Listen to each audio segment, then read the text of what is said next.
হ্যাঁ, good evening my friends and audience. কেমন আছেন সবাই? আশা করি ভালো আছেন। আজকের সান্ধ্যকালীন অধিবেশনে আমি স্বাগত জানাচ্ছি ডক্টর আশিস মজুমদার। আপনারা জানেন আমাদের এই প্ল্যাটফর্মে দুই ক্যাটাগরির লেসন আমরা শেয়ার করে থাকি। একটি হচ্ছে মেডিকেল সায়েন্সের উপরে, সেটি হচ্ছে হোমিওপ্যাথিক মেডিকেল সায়েন্স, এবং আরেকটি হচ্ছে ইংলিশ ল্যাঙ্গুয়েজ। তো ইংলিশ ল্যাঙ্গুয়েজে আবার দুটো ক্যাটাগরি আছে, সাব ক্যাটাগরি যেটা বলে। একটা হচ্ছে অ্যাপ্লাইড গ্রামার এবং আরেকটি হচ্ছে স্পিকিং ইংলিশ। তো বরাবরের ন্যায় আজকে আমাদের লেসনটি হবে ইংলিশ স্পিকিংয়ের উপরে। তো আমরা ডে টু ডে লাইফে আমরা যখন ফ্রেন্ডদের সাথে বা জুনিয়র সিনিয়রদের মধ্যে কথা বলি, তখন আমরা কিছু কিছু কথা ব্যবহার করে থাকি। সেগুলো আসলে বাংলায় আমরা জানি অ্যাজ এ বেঙ্গলি, মানে বাঙালি হিসেবে, কিন্তু ইংরেজিতে কীভাবে ওই কথাগুলোকে বলতে হয় সেটা আমরা ঠিকমতো জানি না। আজকে সেরকম একটি মজাদার লেসন আপনাদের মধ্যে শেয়ার করব। তো চলুন দেখে নিই। তো আজকের লেসনটি কেমন হবে? হ্যাঁ, আজকের লেসনটি হবে যেমন কথার মাঝে আমরা ব্যবহার করি, আগে আমি এই কাজটি করতাম কিন্তু এখন আর করি না। অর্থাৎ আগে করতাম, এখন আর করি না।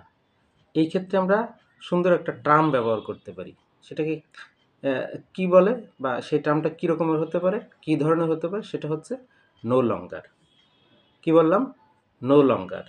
আচ্ছা, যদি বলা হয় যে আগে আমি ফুটবল খেলতাম, এখন আর খেলি না, তাহলে এটা আমরা কীভাবে বলবো? I no longer play football. ব্যাস, হয়ে গেল। আচ্ছা, আমি আগে রেস্টুরেন্টে খেতাম, এখন আর খাই না। I no longer eat in the restaurant. আমি আগে ক্রিকেট খেলতাম, এখন আর খেলি না। I no longer play cricket. আমি আগে বই পড়তাম, এখন আর পড়ি না। I no longer read books.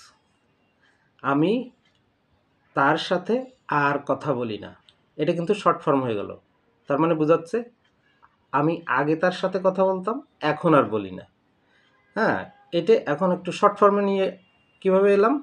আমি এখন আর তার সাথে কথা বলি না, তার মানে কি আগে বলতাম। তাহলে এক্ষেত্রেও কী বলবো? I no longer talk to her.